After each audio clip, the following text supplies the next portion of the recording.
हल्की हवा मेरे दुपट्टे से खेल रही थी और उसका चेहरा चांदनी में और भी सजीव लग रहा था।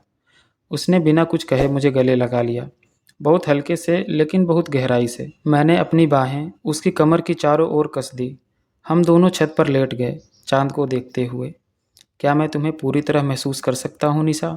उसने मुझसे पूछा। मैंने उसकी तरफ रुख किया, उसकी उंगलियां अपने चेहरे पर रखी और कहा, हाँ अर्जुन, अब मैं तैयार हूँ सिर्फ तुम्हारे लिए। आहा, यही तो है असली सुख। वो मुझे अपनी बाहों में उठाकर धीरे से अपने कमरे में ले आया।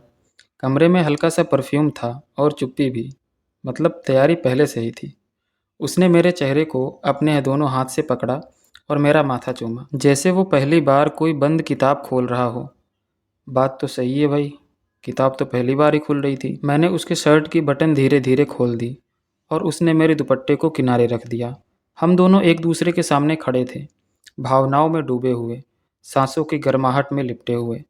उस रात हमने सिर्फ एक दूसरे को शारीरिक नहीं, दिल से भी पढ़ा, रूह भी समझी। मैं चुपचाप उसके कमरे से निकली, मतलब कार्यक्रम ख़त्म हो गया, और अपने कमरे में आकर दरवाज़ा बंद कर लिया। आईने में खुद को देखा और अब मैं पहली वाली निशा नहीं रही थी। सही बात, अनबॉक्सिंग हो चुकी है। अब मेरी आंखों में एक और चमक थी, एक नया अपनापन, एक भरोसा और एक सुकून। माँ ने पुकारा, निशा चाय बना दे। मैं जल्दी से कपड़े बदलकर रसोई में आ गई। अर्जुन अब सिर्फ एक किराएदार नहीं था, वह मेरी जिंदगी का हिस्सा बन चुका था। हम दोनों अब अपने इस रिश्ते को लेकर और गंभीर हो चुके थे। उसने मुझसे कहा, जब मेरी पोस्टिंग फाइनल हो जाएगी तो मैं तुम्हारा हाथ मांगने आऊँगा। मैंने कहा, मैं इंतज़ार करूँगी अर्जुन, क्योंकि तुम सिर्फ मेरे पहले नहीं, आखिरी भी हो। अर्जुन का ट्रांसफ़र ऑर्डर आ गए थे। 7 दिन बाद उसे रवाना होना था। इन 7 दिनों में हम दोनों ने हर शाम को खास बना दिया, पढ़ते हुए, गले लगते हुए, एक दूसरे की हथेलियों पर नाम उकेरते हुए।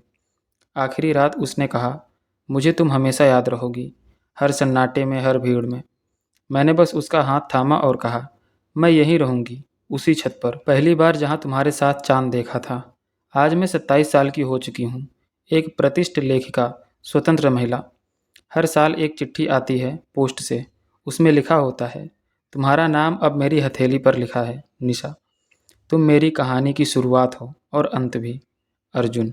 वाह, ये प्यार तो अमर है दोस्तों।